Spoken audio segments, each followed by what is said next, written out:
Bonjour et bienvenue sur cette chaîne dédiée à l'astrologie et au développement personnel et spirituel. Je me propose d'interpréter pour vous le thème de cette nouvelle lune en Sagittaire qui a donc lieu le 26 novembre à 15h07 heure de Greenwich, donc à 16h07 pour la France. J'ai situé ce thème à Paris, ce qui nous donne un ascendant Taureau et va donc concerner notre pays. Nous quittons cet axe Taureau-Scorpion sur lequel a eu lieu la dernière pleine lune pour retrouver un ascendant Taureau avec un Uranus en maison 12. Ce qui nous montre que la révolte gronde toujours en France, puisque la planète Uranus, la planète des révolutions et des changements, se trouve pour notre pays dans la maison 12, la maison de l'inconscient personnel et collectif, le domaine des choses cachées, le domaine des secrets. Alors il se peut que des prises de conscience se fassent sur un plan collectif, concernant peut-être des faits qui auraient été cachés, ou bien que des épreuves ou de la souffrance arrivent suite à des actes impulsifs, désordonnés, précipités. Sur un plan collectif, dans notre pays, on voit que les gens sont un peu perdus, n'y voient plus très clair dans leur devenir par rapport à leurs projets. Neptune est conjoint à la lune noire en Poisson et se trouve être, pour le thème de la France, dans la maison 11, le domaine du futur, des projets, de la liberté. Cela dit, de bons aspects à Mercure et à Saturne-Pluton montrent que des discussions, des débats, des colloques, des réunions sont plutôt porteurs de résultats et d'apaisement. La nouvelle lune en Sagittaire est un moment très privilégié qui permet d'entrer dans le mois de décembre avec un potentiel énergétique très puissant puisqu'il s'agit d'un signe de feu, que le Soleil et la Lune se trouvant dans le Sagittaire en même temps, conjoints, c'est-à-dire au même degré, apportent une énergie de feu, une énergie puissante, de la vitalité, de la force. C'est le moment de s'ouvrir, de s'enthousiasmer, et cette période amène de la vitalité, de l'espoir, de la chance, de la joie, de l'abondance. C'est accentué par la planète du Sagittaire, c'est-à-dire Jupiter qui est dans son domicile, mais maintenant en fin de signe. Ça fait 1 an que Jupiter est en Sagittaire et a apporté beaucoup de bonnes choses à ce signe du Sagittaire, au signe de feu et au signe d'air également. Dans quelques jours, Jupiter va entrer en Capricorne et va donc favoriser les signes de terre, le Taureau, la Vierge, le Capricorne et les signes d'eau, les Poissons, le Cancer et le Scorpion. Vous allez sans nul doute sentir que les conditions vous sont plus favorables, que vous vous sentez mieux, que peut-être vos projets se réalisent. Vous pouvez vous sentir plus dynamisé, galvanisé, que vous avez plus de confiance en vous, plus d'énergie positive. Cela concerne dans un premier temps les premiers décans de ces signes de terre et d'eau. Pour les 2e et 3e décans de ces signes, ne vous inquiétez pas, cette belle énergie de Jupiter va rester en Capricorne jusqu'au 19 décembre 2020 et vous en bénéficierez dans l'année qui vient.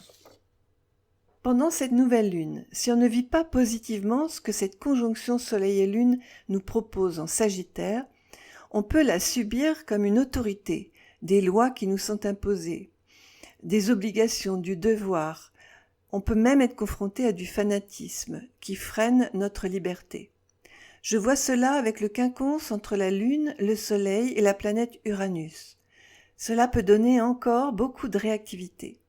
J'aurais envie de dire qu'il faudrait dans l'idéal que chacun de nous ne voit que le positif dans sa vie, car les énergies du Sagittaire, si l'on est positif, peuvent nous apporter beaucoup de bonheur et d'abondance. Sont privilégiés par cette nouvelle lune, en plus des natifs du Sagittaire, les signes de feu, Lion et Bélier, et les signes d'air, les Balances et les Verseaux. Un petit bémol pour vous, les signes des Gémeaux du premier décan. Vous pouvez vivre cette nouvelle lune de façon plus difficile, dans le sens où vous pouvez être confronté sur le plan relationnel à trouver un équilibre avec les autres. Il vous est demandé de vous concentrer davantage dans vos échanges. Il se peut que certains d'entre vous aient l'envie de vivre quelque chose de nouveau dans la relation à l'autre et ou dans le couple, et que vous ne sentiez pas que les autres vous suivent ou sont d'accord avec vous. Comme s'il y avait il pouvait y avoir un décalage entre vos envies, vos désirs et ce que les autres vous renvoient. Cette nouvelle lune vous propose de mieux vous connaître, de faire la lumière sur qui vous êtes, quels sont vos besoins, ce que vous voulez vraiment. C'est vraiment important pour vous d'accepter les énergies positives de Jupiter qui se trouvent en face de votre signe et concernent surtout les natifs du 3e décan des Gémeaux. Restez souple, ne cherchez pas à contrôler.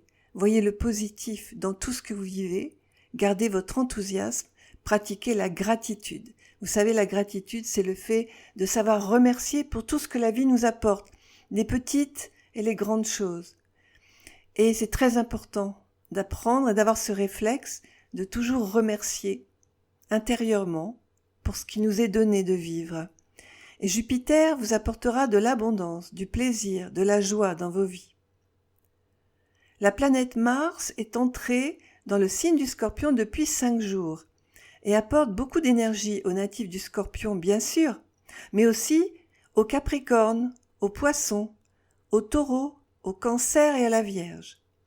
Vous allez vous sentir boosté par l'énergie de Mars qui va vous amener des changements plutôt positifs ou l'envie d'agir autrement, de réorienter ou de modifier vos comportements, votre façon d'agir.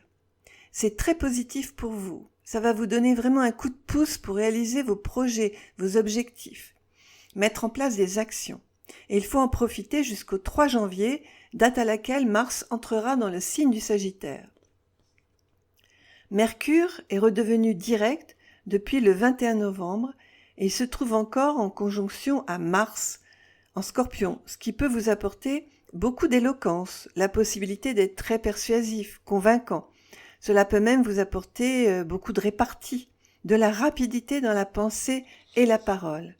Cela concerne surtout les signes que j'ai cités précédemment, c'est-à-dire les Capricornes, les Poissons, les Taureaux, les Cancers et les Vierges. Mais attention à ne pas être trop impulsif, trop franc, trop direct, ce qui pourrait créer des conflits, des orages, des perturbations dans vos relations. Prudence donc dans vos propos, surtout pour les signes fixes, les Taureaux, les Lions, les Scorpions et les Verseaux. Vénus, quant à elle, la planète de l'amour, la planète de la douceur, vient de rentrer dans le signe du Capricorne, un signe de terre. Elle s'éloigne donc de Jupiter.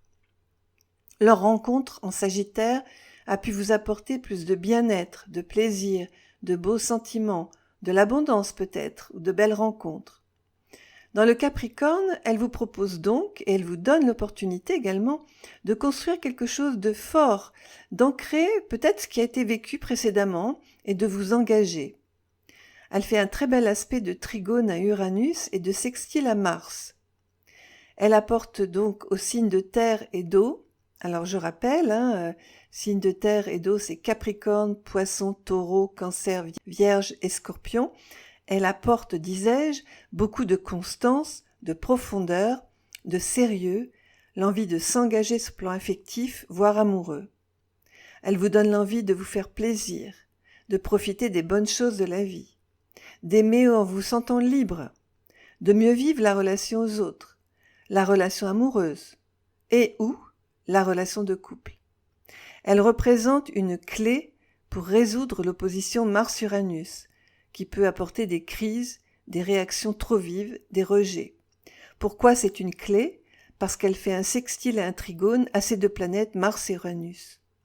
C'est donc une issue, une clé, qui permet de sortir du conflit entre ces deux planètes Mars et Uranus qui peut apporter justement de la violence, des séparations, des ruptures.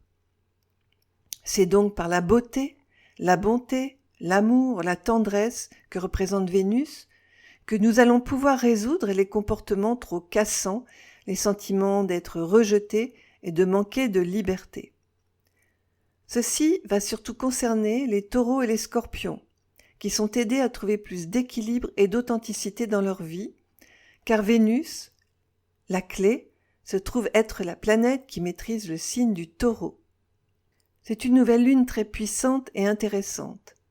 D'un côté, elle amène des solutions aux conflits, elle apporte de la paix, de la compréhension, de la compassion dans les échanges, du réconfort grâce aux très beaux aspects entre Mercure, Neptune et la conjonction Saturne-Pluton entre Uranus, Vénus et Mars. Mais d'un autre côté, l'énergie très puissante peut être mal maîtrisée. Pour moi, le Soleil et la Lune, ainsi que Jupiter, ne reçoivent pas d'aspect majeur d'autres planètes. Donc, dans ma façon de pratiquer l'astrologie, on dit ce sont des planètes inaspectées.